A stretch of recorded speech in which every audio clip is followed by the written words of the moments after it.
Hi everybody, it's Carrie again. Okay, today we're gonna have a little more fun at my expense. Yay, right? Go me. Anyway, um, as I as I think back and I get to the root of the problems in my soul, one of the really healthy things to do is to also look back and self-reflect on some of the more humorous things that have happened to you in your life and where you could find a joy in that as well. Um, Deep root reflection can be dangerous if it's not balanced. Okay, there's a temperance and a balance that has to come with that. You can end up going so deep into the root of your problems that you get really hard on yourself. You don't think there's any good in the world. You don't think you've done anything right. You can hard hit yourself to the point of massive depression and suicide.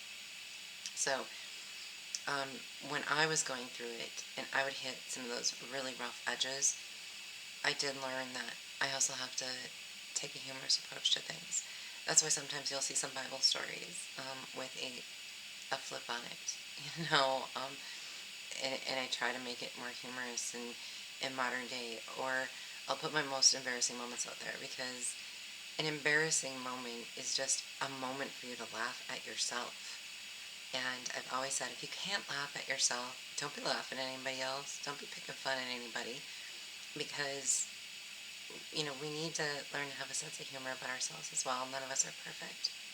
And so therefore, I have chosen to share some of my most embarrassing moments with you.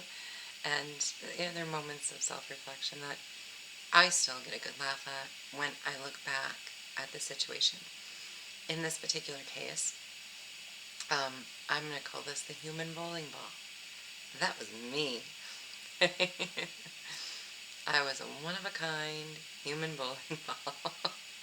Now, how did this happen? Well, I wasn't a bowler. I had maybe gone in high school a couple times with friends, random bowling. I knew how to bowl and stuff. I knew the basics, but I wasn't a good bowler by any stretch of the imagination.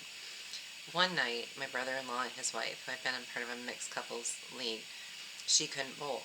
So my brother-in-law needed a female to bowl with him. And they called. And me, I'm always up for anything. I didn't know why not, but I was like, keep in mind, I'm not a league bowler. My score is going to be really low. What I didn't know was in league, you get handicaps, right? He goes, well, that's good. Maybe you will win because you'll get a really high handicap. Okay, I'll do it. Why not? So I get ready, I go, we get down there. I don't know any of these people. He kind of introduces us a little bit. We're bowling with another couple. I get to know them a little. And, um, you have to pick out your ball and you get your shoes and I'm not a bowler, so I have to rent all this stuff. I do this. There's a fee to pay, but then there's, you get to drink, and there's drinking game things going on, which was kind of fun. Keep in mind I was in my early 20s at the time. It was a while ago. Anyway, we went and it's my turn to bowl, right? And I'm like, okay, I got this. Grab my ball. Well, I didn't realize that my fingers fit kind of tight in the ball. I mean, I wasn't an experienced bowler. But anyway, I went and I took the ball and I threw it, but my fingers kind of got caught in the ball. And the weight of the ball kind of pulled me across that line. And then by the time I was across the line, the ball let go. But now I'm across the line. But what I didn't realize was there's oil when you cross the line, right? So I start sliding. I'm trying to gain my composure, my balance through this slide, and then I realized this is very slippery. This is like ice, in the winter. And I'm trying to be graceful here. I'm trying to get myself standing so I can maybe slowly walk back. And I'm not succeeding, and I'm not succeeding, but I'm not falling. I don't fall. I just keep doing this dance down the alley, which halfway to three-quarters of the way I would say I finally said, give it up. I just didn't want to fall and look like an idiot. But I knew I was so far down the alley, I was beyond looking like an idiot. No, it was just comical. Nobody else can bowl because they're watching this in the entire bowling alley. And finally, I just give it up and I fall. Not gracefully either. You know, it had to look hilarious. I couldn't stand. There's so much oil that I literally had to crawl on my hands and knees back to the end of the alley. Okay, so at this point, I heads down. I'm like, I'm not looking at a single soul. This is so humiliating. I just met these people like 10 minutes ago, and here I am. And of course, yeah, everyone had their jokes. Like, well, that's one way to introduce yourself. You sure make a grand entrance, don't you? And I'm laughing, just laughing so hard I can barely breathe. And the other guy comes up and he says, they have a ball return. You don't have to go down and get it yourself. Like, still to this day, that makes me laugh so hard because it had to look that way. Like, she's going to go down and get her own ball. It was bad, you guys. It was so bad. I can't even remember all the jokes, but this must have went on for a half an hour where we were joking and laughing so hard. None of us could barely bowl. It was insane. That happened. It never happened to me again, but it was sure an icebreaker for me to get to know all of those people. Irony of the story is the following year, me and my husband joined that league as a couple, mixed bowling league. The year after that, the secretary of the league ended up sadly coming down with cystic fibrosis, or no, multiple sclerosis. Sorry. And so she was showing signs of it and needing help, and she really couldn't take care of the paperwork anymore. I stepped in and helped her out. Then I ended up the bowling league secretary for several years. So, and I actually became a really good bowler out of it. So, had I been too embarrassed and just walked away and quit or gotten mad, everything would have had a different result. But because I could laugh at myself and realize, in my mind, what an idiot I must have looked like, and how if I was sitting in the background, I would have been laughing my butt off at this person, then I better be able to laugh at myself. And I took full advantage of that, and also learned, you're going to fall, just fall. Don't worry about being graceful, because you're probably not going to be very successful at that.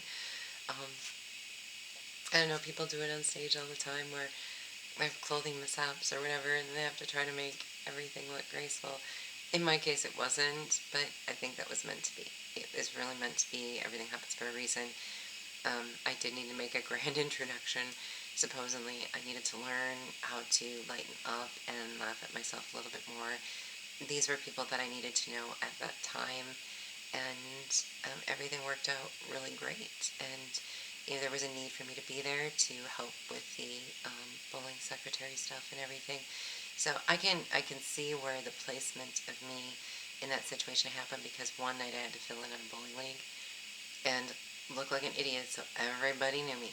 Not like I don't stand out enough, but yeah, it was beyond entertaining. I wish you could have been there. I wish it was on video, because I probably would post it. It was epically great. I'm such an idiot sometimes, but I don't care. That's what makes me great. It's for myself anyway. The Bible verse that I came up with for this was Mark chapter 2, verses 16 through 17. Mark is one of the Gospels of the New Testament. And it says, when the scribes of the Pharisees saw that he was eating with the sinners and tax collectors, they said to his disciples, why is he eating and drinking with the tax collectors and sinners? And hearing this, Jesus said to them, it is not those who are healthy who need a physician, but those who are sick. I did not come to call the righteous, but sinners. So, not that I was bowling with a bunch of sinners, that we were drinking.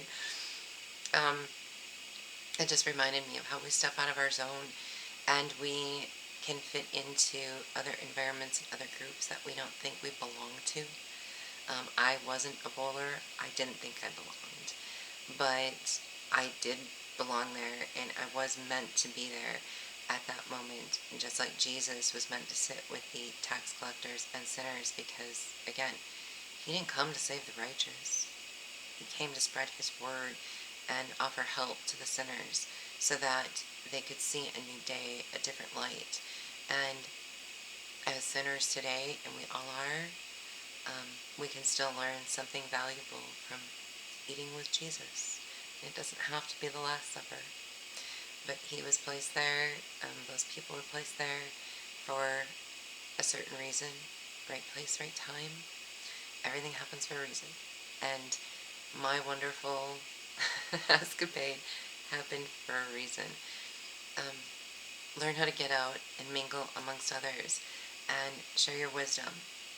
Even if it is with somebody that does drugs and you don't, there could be something they could gain from you. Maybe they don't know any other way, and you can show them another way.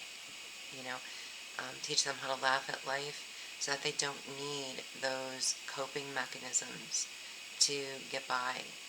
And, we can help teach each other different ways in how to cope and how to deal with things. It doesn't always have to be the Bible. For me, it's the Bible. But just getting to know people can be even more important. So, if you have something that you want to share that brought you a lot of laughter in your past, or even just currently happened, feel free to share it. I want to hear the stories too. I want to know I'm not the only buffoon out there that fell in a bowling alley. So if you have, please tell me. It'd be great not to feel alone. Alright, anyway, love you guys. Take care, be kind and good to each other, and own the truth before the truth owns you. Bye.